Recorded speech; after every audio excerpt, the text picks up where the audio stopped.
stray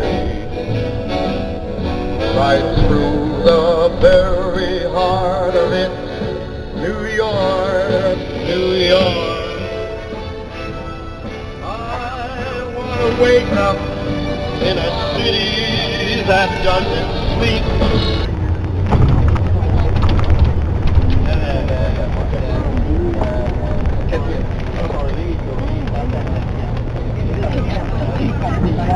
Alors nous sommes au sommet de l'Empire State Building.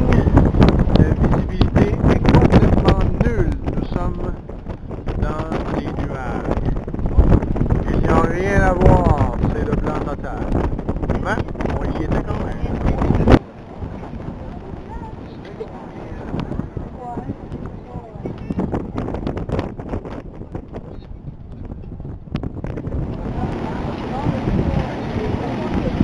J'essaie de filmer quelque chose en bas, je sais pas si on voit, on va zoomer un peu.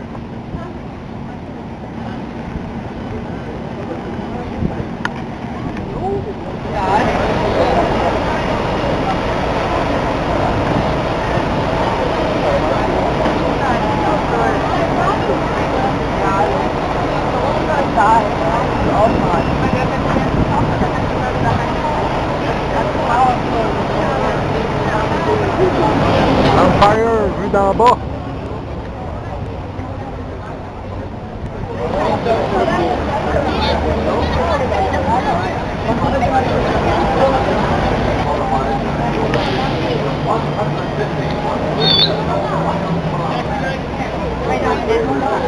Voilà, on est allé souper et après ça l'Empire est clair, mais notre billet est passé, donc on ne peut y retourner.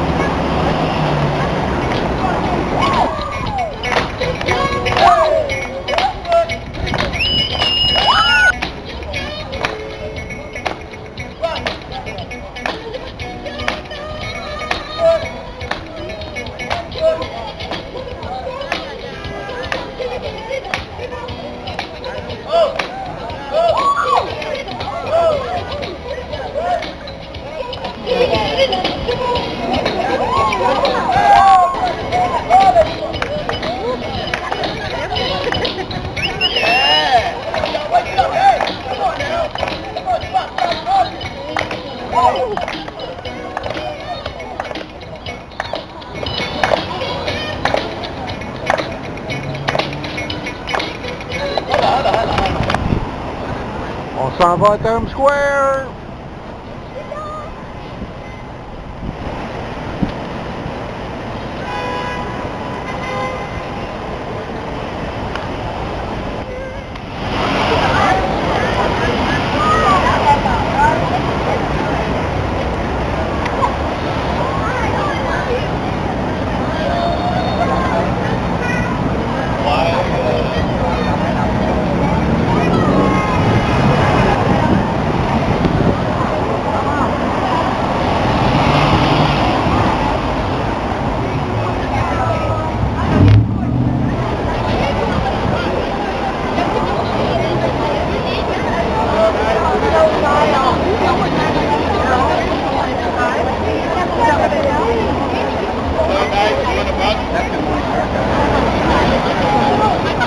Oui, je l'ai fait ça.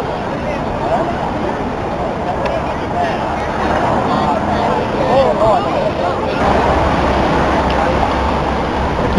C'est le Time Warner Building. OK? C'est un édifice qui a une représentation un peu farfelue des deux tours Comme humaines. je vous ai dit, un petit peu plus d'explications au niveau du Dakota, avec son année de construction et avec plus d'explications au niveau de son historique, au niveau de ses faits qui se rattachent. Donc Yoko Ono, qui est l'épouse de John Lennon, y habite encore à cet endroit-là. La plus grande cathédrale du monde entier. Okay? Cette cathédrale-là a commencé sa construction en 1892, puis elle n'est pas encore terminée aujourd'hui à l'heure qu'on se parle. Donc vous remarquez, l'architecture de l'édifice est très ancienne. OK? Donc, remarquez la qualité aussi de l'architecture qu'on voit. Regardez simplement les deux portes principales qu'on a ici, qu'on rouvre seulement qu'une fois par année, au premier dimanche d'octobre, pour la bénédiction des animaux. Donc, des animaux. Et la caractéristique spéciale qu'on doit avoir pour faire bénir son animal, c'est qu'il faut avoir le mâle et la femelle.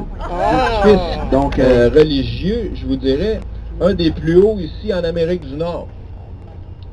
Donc on a à l'intérieur, ok, si vous regardez ici, là, on est en train de le rénover avec les échafaudages qui sont installés. On est en train de le rénover et à l'intérieur de ce sommet-là, ok, on a un système de cloches de 24 cloches au niveau des carillons, toutes contrôlées électroniquement.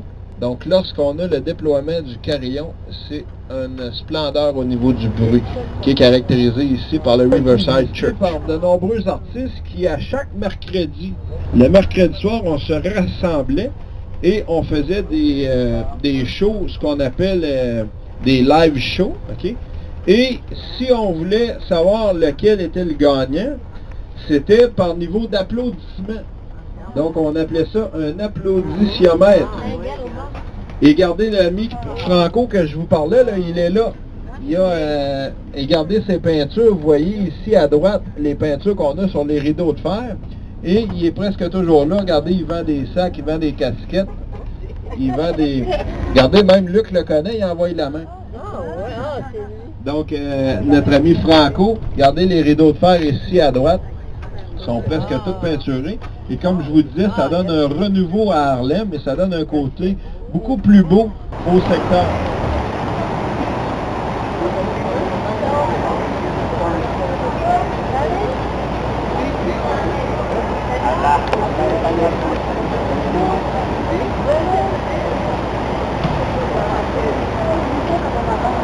Ici, nous sommes dans la gare désaffectée de trains.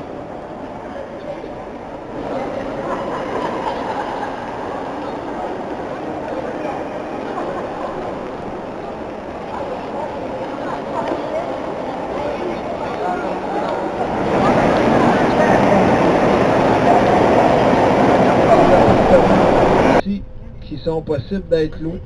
Donc, au niveau des appartements, il y en a peut-être qui vont se demander combien ça coûte habiter sur l'île. Donc, c'est combien que ça coûte.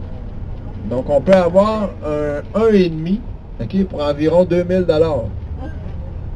par mois. Donc, si on rajoute un appartement, un 2,5 ou un 3,5, on augmente de 1000 $ partant du plus petit à aller jusqu'au plus grand. Donc, si vous remarquez les édifices, qu'est-ce qu'on va pouvoir apercevoir?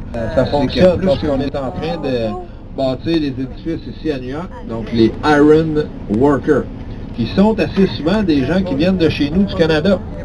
Donc, si on pense aux Américains ici, tout en circulant sur Broadway, Lafayette, Canal, donc toutes les rues environnantes ici, c'est ça qui forme le Chinatown. C'est le lieu où a arrêté les débris des tours jumelles. Donc juste à l'arrière de ça, vous allez voir lorsqu'on va passer sur Fulton, regardez du côté droit, à l'arrière complètement, vous allez avoir les grues, vous allez avoir les pelles mécaniques. Donc vous allez avoir le nouveau projet qu'on est en train de construire au niveau du fast-food. Alors, vous voyez, New York, c'est pas si grand que ça. Hein? Il y a même un autobus de Victoriaville juste à côté de nous autres.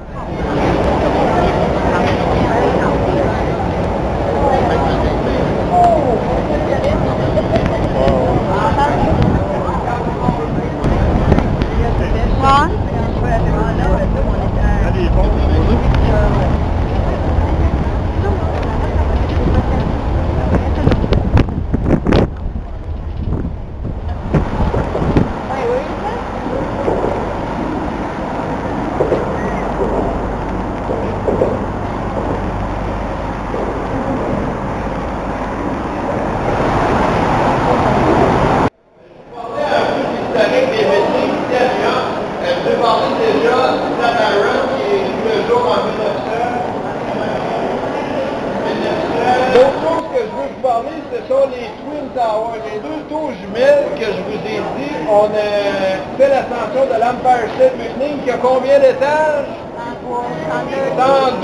102 étages. Et Les deux tours jumelles avaient 110 étages chacune. Ils ont vu le jour, comme je l'ai dit, en 1973 et ils ont malheureusement été victimes d'un attentat terroriste en 2001. Donc, si on se ramène au Twin Tower, elles avaient 46 000 fenêtres. Il y avait 55 000 personnes qui y travaillaient chaque jour. Donc, vous imaginez un peu le nombre de personnes qu'il y avait ici et toutes les bases de données qu'on avait à l'intérieur des tours jumelles. Donc, 110 étages chacune. Et on avait la même chose qu'on a à l'Empire State Building, on avait un observatoire. C'était possible de monter au sommet des tours jumelles et de voir le reste de la ville de Manhattan. Donc, les tours ont tombé. Okay? On a eu beaucoup de propositions, on a eu beaucoup de projets qui ont été lancés, mais il y en a un qui a été retenu, c'est le Freedom Tower, la tour de la liberté. Donc, la tour de la liberté, elle est en construction juste en face de nous autres. Le chantier a débuté, on a accepté le projet en 2005. On a commencé le chantier de construction en 2006 au mois de décembre et on estime sa fin aux alentours de 2013. Mais je suis très sceptique, okay? Étant donné le contexte économique, étant donné un paquet de facteurs que peut-être qu'on n'aura pas calculé. Okay? Donc, on prévoit la fin en 2013, mais je vous dirais, on est peut-être mieux d'attendre lorsqu'on va être rendu là. Au niveau des constructions, je vais parler de Woodward qui a coûté 13,5 millions.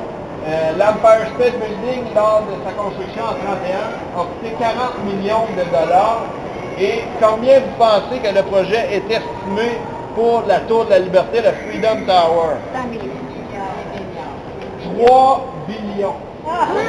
Donc, vous imaginez un peu les sommes d'argent qui vont être consacrées pour ce projet-là. Okay? Et lorsque je vous ai parlé tantôt qu'on n'arrêtait pas les Américains, okay? On n'arrête pas les Américains, donc les tours jumelles avaient une longueur de 1/4 de mille. 484 mètres, je crois exactement, 486 mètres. Donc, le Freedom Tower n'aura pas la même hauteur que les tours jumelles. Ils vont avoir 108 étages de nouvel édifice, mais va être plus haut, parce qu'il va y avoir une tour un peu comme l'Empire State Building a. Une tour qui va s'élever jusqu'à 541 mètres. 541 mètres, si on fait la transition en nombre de pieds, ça représente 1776 pieds. Donc 1776 pieds, ça représente quoi au niveau des États-Unis? La Constitution. Donc, c'est en représentation avec la Constitution américaine en 1776. Donc, au niveau des sacs qu'on a sur le projet qui est le Freedom Tower, la première poutre qu'on a installée mesurait 11 mètres et pesait 11 tonnes. Donc, pour quelle raison? Pour faire référence, encore une fois, au 11 septembre 2001 et au chiffre 11 que représentaient les Twin Towers, les deux tours jumelles. Donc, si on se recule un peu dans l'histoire américaine et un peu dans notre mémoire à nous autres mêmes, c'est quoi les deux événements marquants que vous vous rappelez peut-être au niveau des États-Unis? Donc, en premier lieu, on a sûrement l'assassinat de John F. Kennedy. En deuxième lieu vient l'attentat des tours jumelles. Et je suis sûr et certain que peu importe les gens, si vous étiez venus à New York ou pas, vous avez été marqués par cet attentat-là. Lorsque ça l'a passé à la télévision, lorsque ça l'a passé dans les journaux, lorsqu'on a vu un reportage par rapport aux tours jumelles, on a été attirés par ça. Et on se souvient probablement presque tous et toutes qu'est-ce qu'on faisait cette journée-là et ça nous a marqué. Peut-être, je ne sais pas s'il faudrait dire à jamais, mais ça va toujours rester gravé dans notre mémoire. Okay? Donc, je ne sais pas si vous vous souvenez, lorsqu'on a écouté la vidéo en montant, on vous disait que qu'est-ce qui était très significatif au niveau d'un millénaire, c'était la première année de chaque centenaire. Okay? Donc, si on parle que l'attentat est arrivé en 2001, là, présentement, on est 9 ans après l'attentat, parce qu'on est rendu en 2009. Okay? Donc, c'est significatif la première année du millénaire de chaque fois. Donc, c'est un attentat terroriste qui avait été très programmé, qui avait été très, très organisé. Donc, si jamais il y en a qui veulent prendre une photo, approchez votre Kodak, c'est notre attention pour les...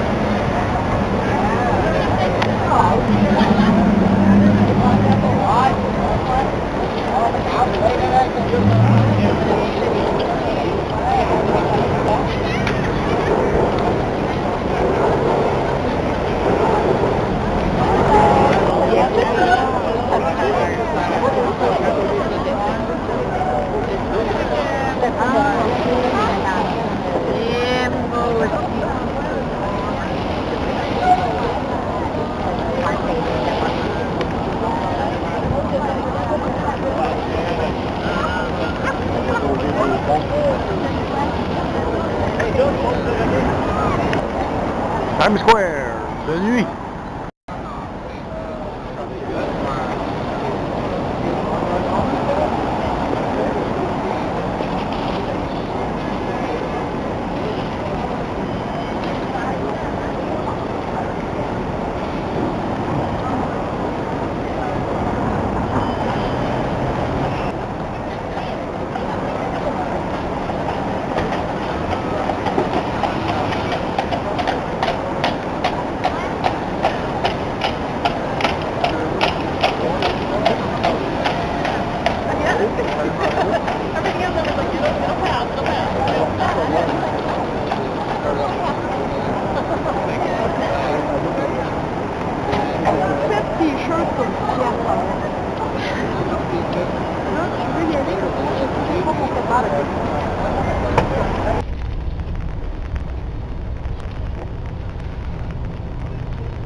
Alors c'est l'endroit où John Lennon s'est fait assassiner.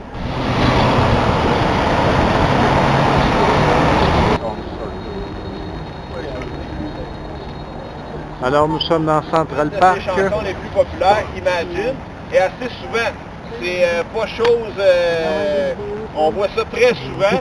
C'est souvent, il y en a qui ont encore une appartenance à John Lennon, qui viennent y porter des roses, des fleurs, toutes ces choses-là, le matin, près de bonne heure, des chandelles qui brûlent. Ce matin, il n'y a pas rien, je me suis pas levé assez de bonne heure.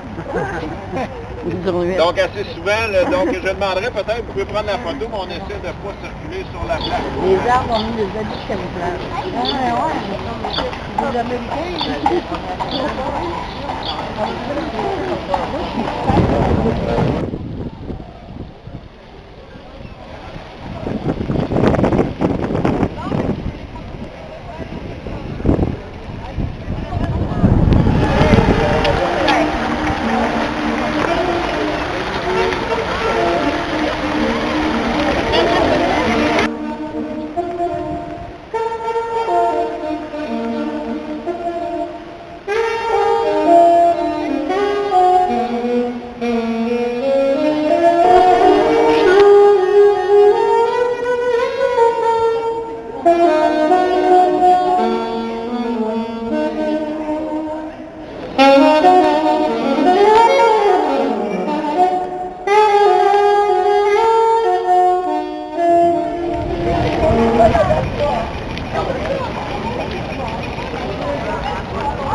à New York.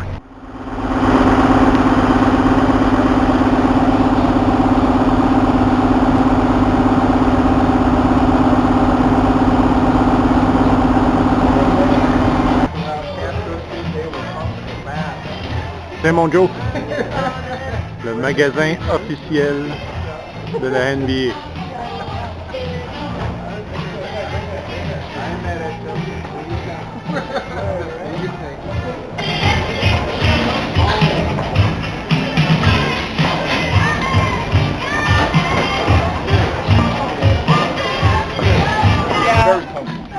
You said, yeah, those are ones. Yeah. Allô, ma belle-fille? Est-ce que Étienne est là? Je peux lui parler?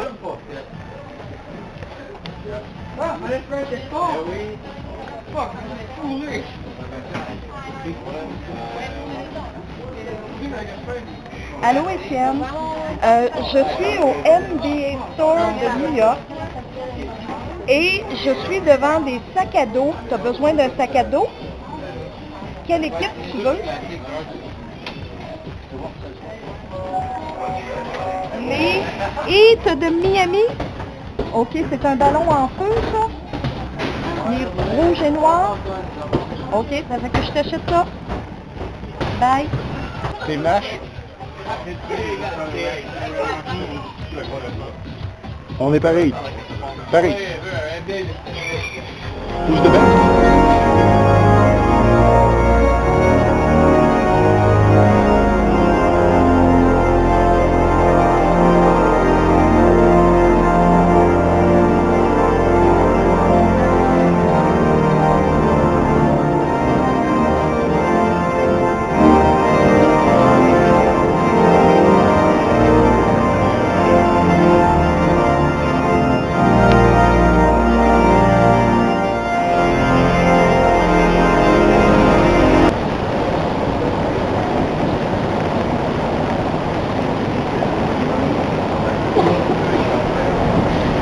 Alors le jeu ici, c'est de compter le nombre de taxis.